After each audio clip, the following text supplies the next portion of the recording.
मुंबईची ओळख आंतरराष्ट्रीय स्तरावर स्मार्ट सिटी म्हणून केली जाते, पण याच मुंबईतल्या अंधेरी पूर्व भागातल्या एका उद्यानाची अवस्था पाहून तुम्हाला प्रश्न पडेल की आपण मुंबईत आहोत की एखाद्या कचरा डेपोमध्ये. देशातील सर्वात श्रीमंत महानगरपालिका असलेल्या बीएमसीच्या नाकाखाली जनतेच्या हक्काच्या, पैशांची आणि आरोग्याची कशी दैना उडाली आहे याचा एक धक्कादायक व्हिडिओ आता समोर आलेला आहे. अंधेरी पूर्व येथील इस्लामपुरा चकाला भागातील हे आहे मदर टेरेसा उद्यान. मुख्य प्रवेशद्वारावर बृहन्मुंबई महानगरपालिकेची पाटी अतिशय दिमाखात आहे.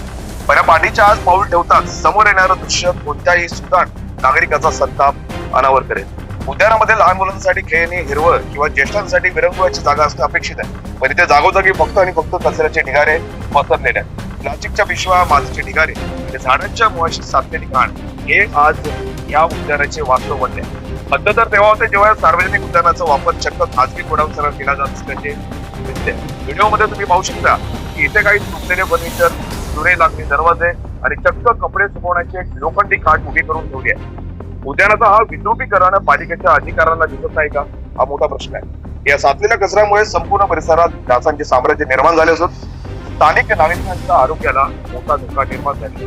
या संपूर्ण प्रकरणात मुंबई महानगरपालिका अधिनियम 1888 आणि घनकचरा व्यवस्थापन नियम 2016 चे थेट उल्लंघन होताना दिसले. नागरिकांना स्वच्छ पर्यावरण मिळणं हा त्यांचा मूलभूत अधिकार आहे, पण इथे केश पूर्व वॉर्ड प्रशासनाच्या अक्षम्य दुर्लक्षामुळे या अधिकाराचा गळा घोटला जातो. आमचा थेट सवाल आहे के पूर्व वॉर्डच्या संबंधित अधिकाऱ्यांना, अंधेरीतील करदात्या जनतेने फक्त आणि फक्त करच भरायचा का आणि अशा घाणीत जगायचं का?